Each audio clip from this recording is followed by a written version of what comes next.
Global Partners for Development proudly presents What Do You Understand? A deep dive into the many facets of philanthropy and development. We will have conversations about what really works and what really doesn't. Do we know yet how to solve poverty? Are big ideas the answer, or do we need to look for small, grassroots solutions? Experts in their field will discuss an aspect of their work that they understand particularly well. We will delve into how their work addresses global inequity with an honest conversation about impact. Let's talk about big bets, innovation, social enterprises, large-scale humanitarian aid, and the fixation on ending things, or solving humanity's greatest problems, and the issues that arise while tackling it all. I am your host, Rhea Pullen, and my co-host is the Executive Director of Global Partners for Development, Daniel Casanova.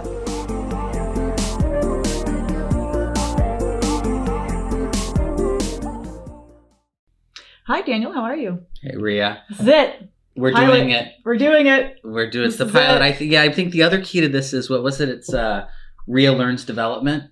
Yeah, or Rhea learns philanthropy, because I'm coming in with more of like a hosting background, but this is my first foray into the nonprofit world, into philanthropy, and I am learning by jumping in. Yeah. So you know pretty much, like, through all your experiences, have learned about philanthropy and development. Can you kind of explain to me how you get started in this? Is this something you wanted to do as a kid? Yeah, when I was a kid, I wanted to be an adventurer. Like, I was thinking about us doing this. I was like, there's all those sound bites you have in life of like, this is what I say about myself. So I was going to try to not do that, but I will start by doing that. I always say that people ask me, like, I wanted to be like Sir Richard Burton or Lawrence of Arabia. I was like going to be an adventurer. My grandfather was like overly fixated on those like British explorers, and I was gonna, I grew up around ethnographic and tribal art, and I thought like, I want to go to those places. So as a younger person, I would have been like, no, I was gonna be like Indiana Jones and travel around the world, and it was really aimless and privileged, and there wasn't a lot of focus to it. So when I graduated high school, that's what I did. I went and traveled around the world and tried to do it in really obscure ways. Like I, tried to travel as much by like foot or land or sea. And, but I think that the short versions, that as I did those things, I always came in contact with some form of development or philanthropy or NGOs working in the world. And it was always like, it's hard to go travel in the world and not see disparity and poverty and be moved to do something about it. So the universe had a plan. Like I initially I'd be like, maybe I'm going to be like a filmmaker. And I was like a megalomaniac young guy. So I was like, I'm going to do these amazing things. And it was really ego driven. But the other side of my life is that my parents, I think, are philanthropists, and through and through. And growing up, my dad was an executive director for a large nonprofit based in Los Angeles that worked with homeless people. And so I I grew up around that. You're just following in his footsteps? I'm just there's nepotism there. I mean, you do what you learn. I mean, or I could have been a book dealer or something like that. But when I was in high school, I used to volunteer at needle exchange programs in Los Angeles. And this was in the early days of like the harm reduction movement and those things. And it was because my dad was involved in it. So, but it was cool. It was like all these young punk rock people, and it felt radical, and it was that kind of thing. So I got involved in doing that. And then similarly, when I traveled internationally, I started gathering all these other types of philanthropic groups to do work with. I worked with a floating hospital in Bangladesh, Friendship Floating Hospital, and met people in West Africa that were doing things, and started developing that network. And then, you have to work. So you weren't making money doing this? No, it wasn't. Well, I mean, no one was paying me to be an adventurer. So, yeah, exactly. So, after I traveled a long time, I was offered an opportunity to run a needle exchange program in LA. And so I did that. And, that led to lots of other types of consulting work with nonprofits. And I always tell people I'm an expert at hanging out with old white men. So that, I mean, there's what's interesting about nonprofit work is like, there's a lot of what's going on in the backdrop is just around fundraising and marketing and doing those things and relationship building. And I joke a lot. People talk about like, how do you get grants from major foundations or how do you get funding? And I'm like, I think of it, it's like it's fit into the niche of the capitalist system. There's like this inner circle of people that are already that are getting funded by this small amount of funders, you know, because it's not a large network. And then there are this like middle circle of people that are like hovering. And then there's everyone else that's like in this outer ring. And so like the people that are in the outer ring are never going to make it into that inner ring. And like the only way to get into that inner ring is to be in that middle ring, and someone in that inner ring has to die. Oh, it's a little morbid. Yeah, right. And so then when they die, someone like steps in. But anyway, so are you talking about the inner ring of givers or the inner ring of nonprofits that want the money? Inner ring of nonprofits that want the money. There's like the people that are making the grant makers and funders in the small inner ring. You have to be in with them. It's like networks of things. And I think it's like anything, right? There's the people that are in the zeitgeist, right? Okay. That are like the hot thing for whatever reason, or the hot person in philanthropy, right? They're the philanthropic superstars and people running programs. So what's an example of something that's in the middle ring? Is that like the Bill and Melinda Gates Foundation? Bill and Melinda Gates would be the people who are funders in that, and then there's the people that want to be there. So there's the people that get all the awards. There's the people that get awards from like the Skull Foundation or the awardees of the Bill and Melinda Gates stuff. And I think that it's nepotistic and it's small and it's based on your network, maybe? I think it is based on. I think the people that are those funders would want to say that it's based on really good science, and that and it's true. It's not that those organizations aren't good, right? It's whatever. I think similar to anything, there's a lot of other organizations and unknown things that are not getting in because they don't have the network or the connection or aren't doing it. So from the Needle Exchange program to Global Partners, where was this arc that brought you to Global Partners from the Needle Exchange program, kind of as your first foray into leading like a nonprofit cause? Yeah, I mean, so I'd been doing a lot of domestic work at the time before I came to Global Partners. I was working at a homeless youth shelter in Berkeley. And I wanted to work. I mean, the honest truth is my wife was like, you need to get a straight job and not be working for so many people. And then she also was like, maybe we should go live abroad somewhere. You should start looking at international jobs, because I had that background in doing that. So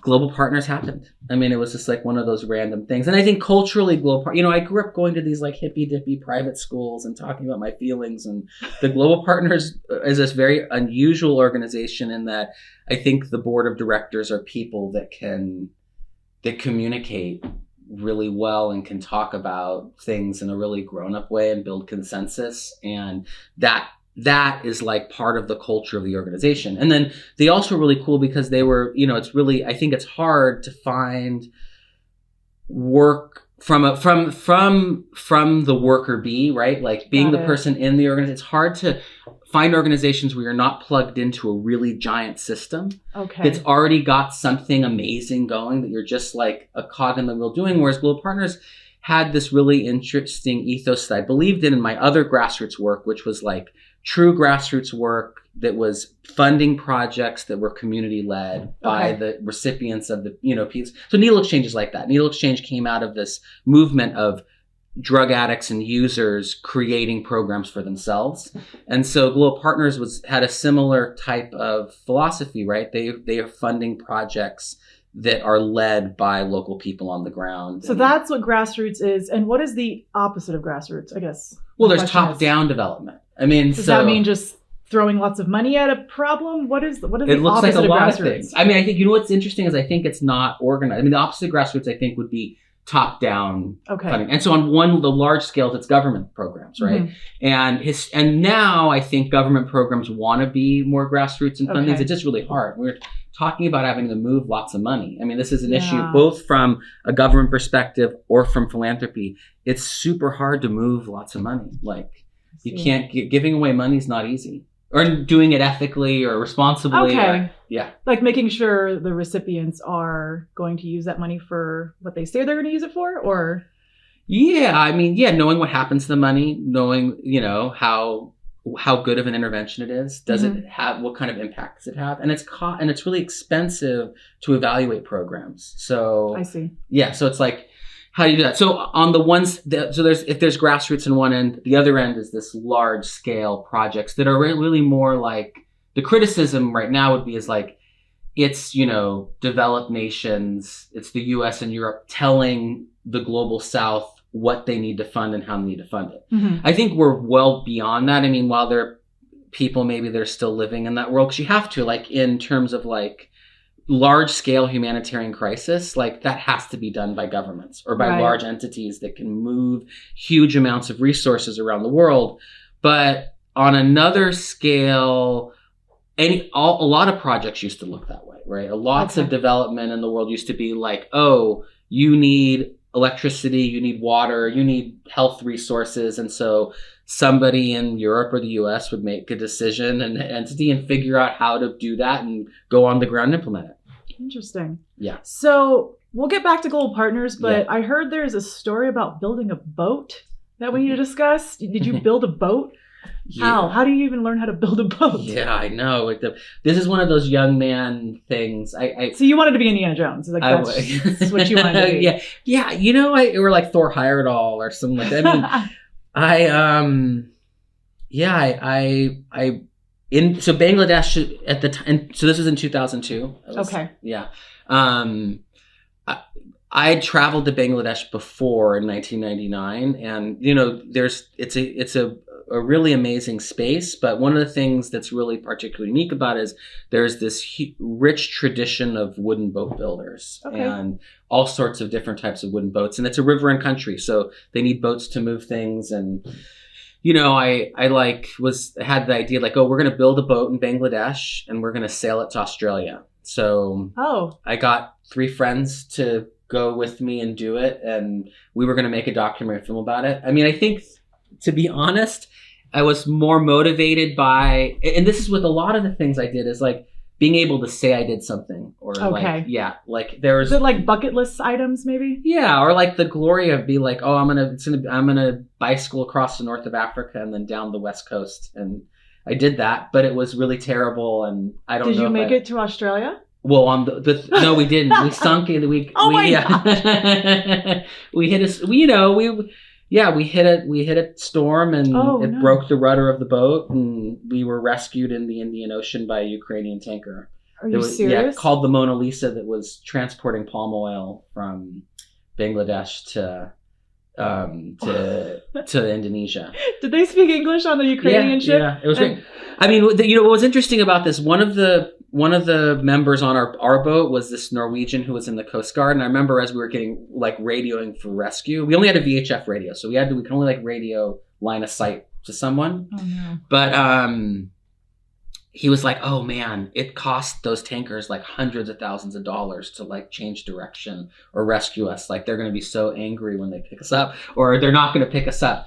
But we got picked up, and it was dramatic because it's like, you have to imagine our boat was 12.5 meters, this small wooden Bangladeshi sampan, and there was this football size tanker that pulled up next to the boat. So it, they have these we thought that they would send a little rescue boat to come get us, but they pulled the tanker right up next to our boat. So it displaces a lot of water. So like we like came crashing in the side of their boat, and then and then they had like all their water cannons going because they're like worried about pirates and stuff like that. Yeah. Did you have to like declare who you were before you got well, they're like, one person can come up without anything, they're like, and then they're like, oh, look at who are these white kids in the Indian Ocean on, but so we got rescued, and we were really nervous, and we get brought to the captain's quarters, and he's drinking. He's like, and I feel bad saying it because I guess tanker captains probably shouldn't be drunk like that. I'm not.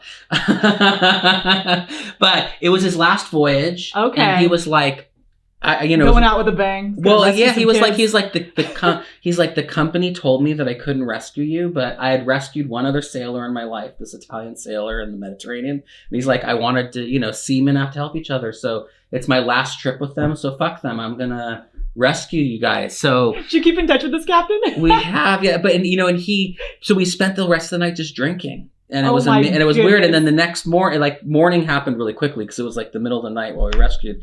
And in the morning we watched our boat sink. And it was I'd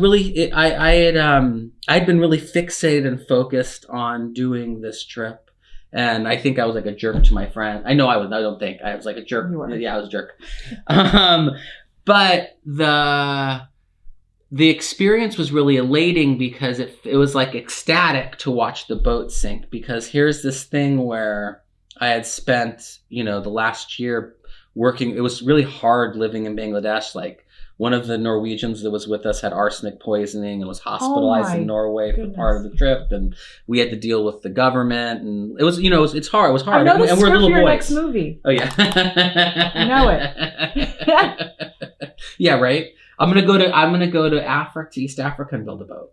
No, that's a bad idea. With Global Partners. Bad idea. So from that experience, what did you pull from that to kind of help you along the rest of your career as far as development, seeing how it was living in Bangladesh, trying to build a boat and have this end goal? What did you kind of learn from that?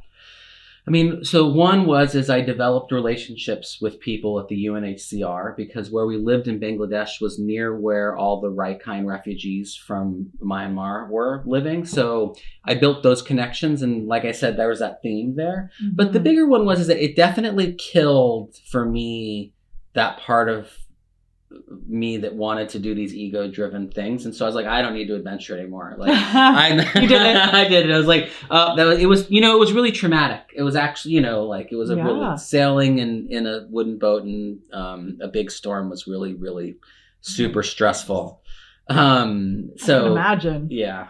And then but it led me to want to, I think, I came back, and that was when I worked for the Needle Exchange. Oh, it was after. It was after that. Okay. Yeah. And then, I think still at that time, to be honest, it was really accidental. It was more like, okay, this is the work that I know how, I know how to work with boards of directors and fundraise. And it just made sense. And that just snowballed into continuing to work with different nonprofits. But what was good is that I had all of this international experience, being on the ground in places and implementing projects. So that turned into lots of work, being able to go to a remote space somewhere and help to build something, Maybe that boat experience, did it maybe change things from being about you and more being about others and helping others? Because it sounds not in a cliche way or anything like that.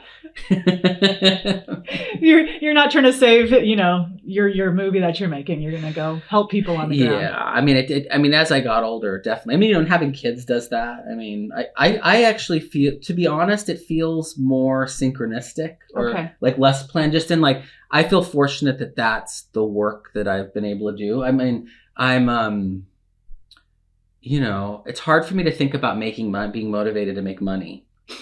Which isn't good. I mean, for an individual, right? But it's it's really, I feel fortunate. I can do the work that Global Partners does because it's so intimate and because I think it has this really great ethos. It feels good to do those projects and meet those partners on the ground and do that kind of work. So I feel lucky. And I think it's part of this lineage, I could say that it's intentional. I did this altruistic thing. I used to be this terrible person, and then now I saw poverty, I'm going to do this. I was like, no, I grew up in LA. My dad worked in Skid Row. I knew about poverty. I mean, it was more accidental. There's this universe has a plan for me to hang out with old white men. To help people all over the world. Right? The world, yeah. That's right. So I have no segue, but I am supposed to ask you about a cheeseburger gun, and there's no way to segue into asking about a cheeseburger gun. So there it is. Yeah. I don't even know what that means. Yeah. When I interviewed for Global Partners, they were asking what would you want to do? Like, what would you do with the organization? Or like, tell us about ideas you might have, like how to like represent our work. And I've always been people.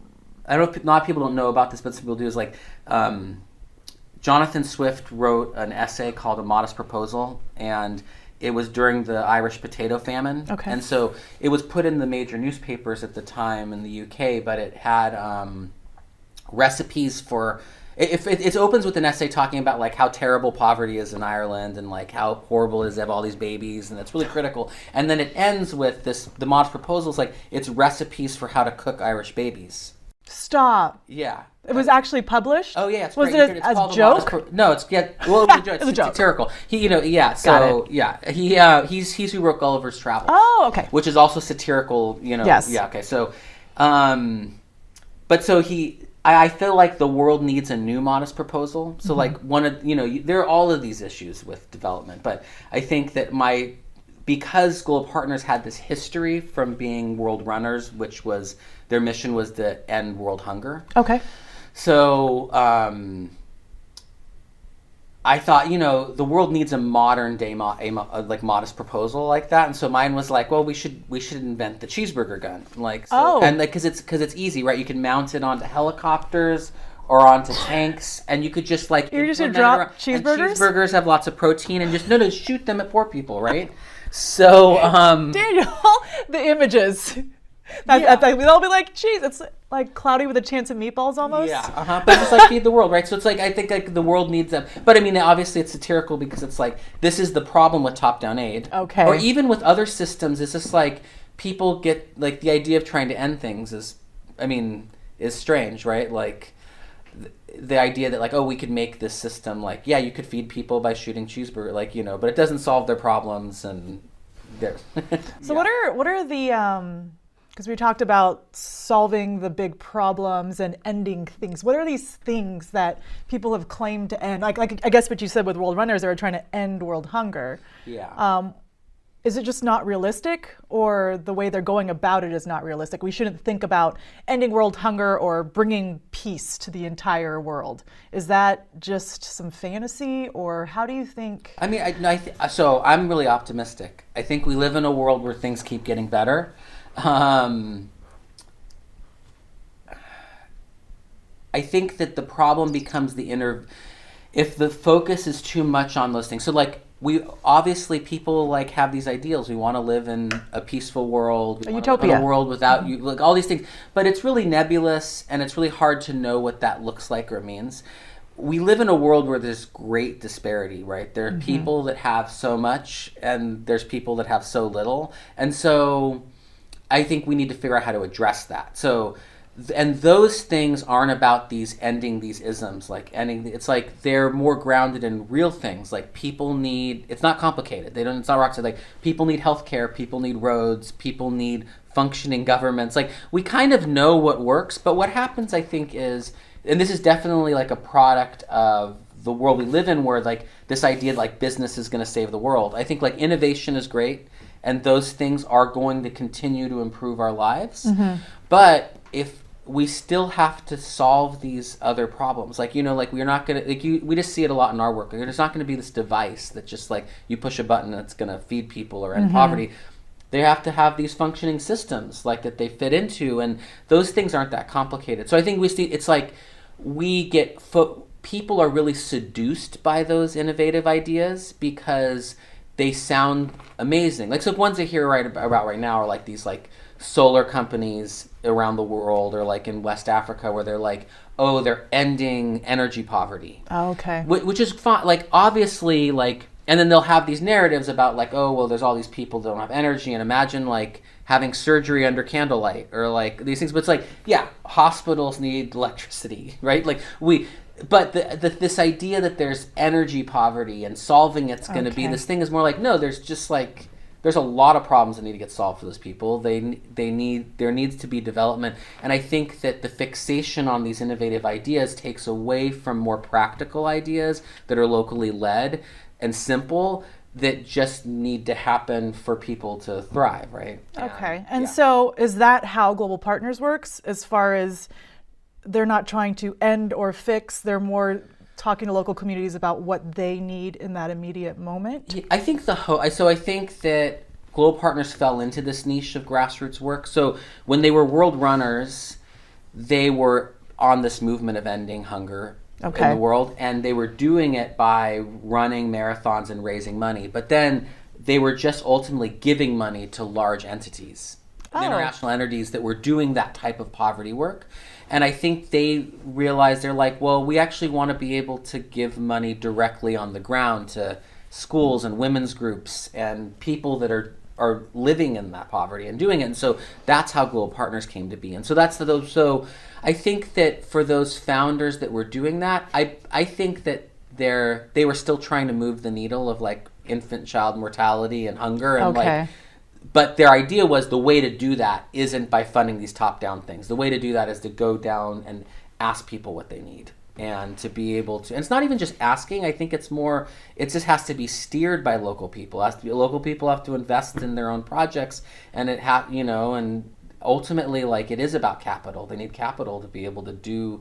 They could have all the hopes and dreams and organize or be given all of the amazing aid or innovation or mosquito nets or whatever, but ultimately at the end of the day, like, they need to have their own civic engagement and organization. I think that was what was going on with Global Partners. And so who's actually doing the work and making the projects move along? Is it Western countries coming in and doing it, or is it the local people doing it? How does Global Partners work as far as getting the projects done? Yeah, so we have East African staff on the ground that implement that, but mostly the way that happens, and historically it happened through partnerships with other local entities, like really small CBOs, community-based organizations, and also just local leaders in the communities where we had been working for many, many years. So. And how do you find these leaders? Do they find you, or do you approach them? I mean, at this point now, it's through a network of people that we've developed relationships with. I think, initially, when we went to East Africa, we went to Nairobi, and we worked in the slums in Nairobi, and that was like how we got engaged there. But from there, the network just expanded. So I think I would say, like, there's a network throughout East Africa, in Kenya, Uganda, Tanzania, and Burundi, of elders and organizations that we've worked with. And so some of those were like Maasai women's groups that had 20 members when we met them, and now they're organizations that are larger than us. And I think that's the kind of work that I'm passionate about. It's like finding so it's similar, like startups, right? Like high risk, high reward. Yeah. Mm-hmm. So when I see a lot of grassroots funds or people that are saying that they fund grassroots work, the barrier to receive that funding is so high that even global partners would barely qualify, right? But they're saying they want to be doing that work with local people. So in our work that I'm really passionate about is, like, we can identify local people that don't have an entity form, that maybe don't even have a CBO, but are already doing work in their communities, and help them to build an organization and scale that and fund projects with them, and then build a partnership so that they can become that organization that maybe then can tap into those other types of grassroots funding. Oh, that's great. So you kind of set up a system where then they can help themselves after that. Yeah. And then practically a lot of our work on the ground right now and what our team in Kenya does is we identify low-performing schools in a particular region, and we do infrastructure projects with them. But from that, that's also a way that we identify new partners to then do work with. Okay, that's interesting. And so in your time with Global Partners, from the first time you went to East Africa to how long have you been with Global Partners now? 9.5 years. Wow. How many trips to East Africa would you say you've done in 9.5 years? 20-something. Oh my goodness. Yeah. Have you seen kind of an evolution, or have you seen just from like projects you saw when you first started to now, do you see an impact? I think our work is great. I see an impact. It's also, I think that the world is developing. So, or I see organizations take credit for things that they do, right? Because it's like anything. Like, you can go in and influence something and then be like, look, we built this, and then that led to all of these other amazing things in this community. We gave this community some cows, and now they've built rocket ships, right?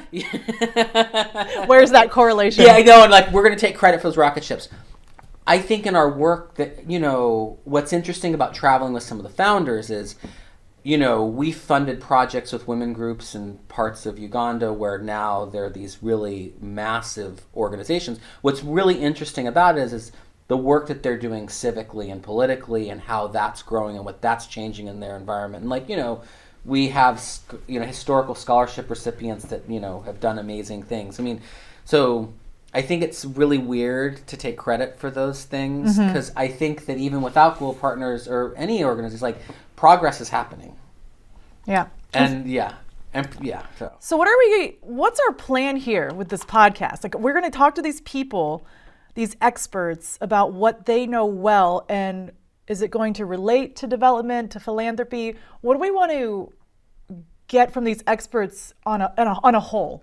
Just a conversation? What is our end goal of trying to figure out how the great minds think about philanthropy and development? Well, I want to do to them what you didn't do to me, which is make me have to be certain about something. So, I like the idea people have to do this, right? These experts in their field have to have, they're where they are for a reason and they know about something. So I'm curious to see what people can talk about that they a subject they understand really particularly well and can speak to and say, I know this thing and this is what I believe or know and this is why. And at the base, that's just initially what I want to be able to get from them. Okay. Yeah. And then from there, I think it's then having a dialogue about their field and being what are the problems in your field? What are the things people are saying that you don't agree with?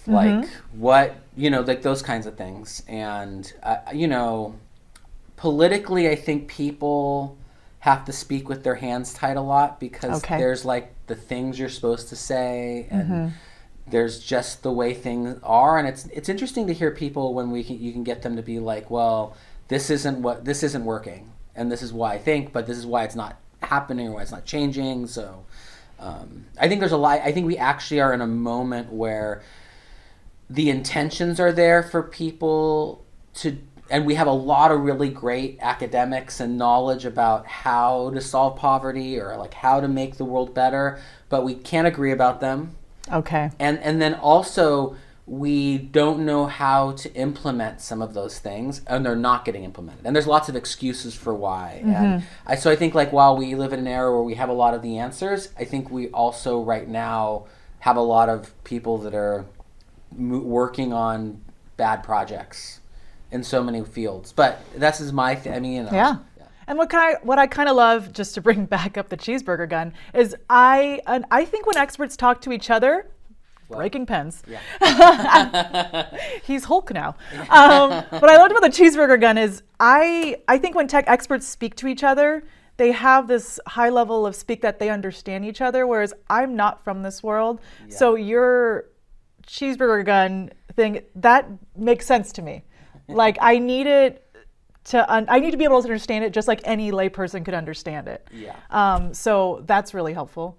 Yeah. I don't know. Are you going to work on that? Yeah, I got to work on on your cheeseburger. Yeah.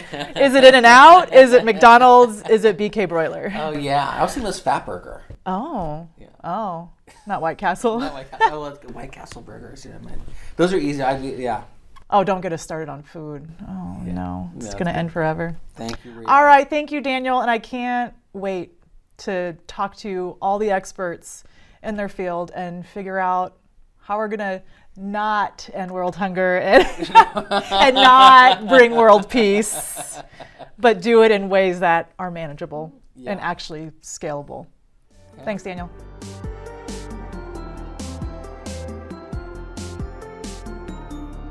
At Global Partners for Development, our mission is to advance community-led initiatives that improve education and public health in East Africa.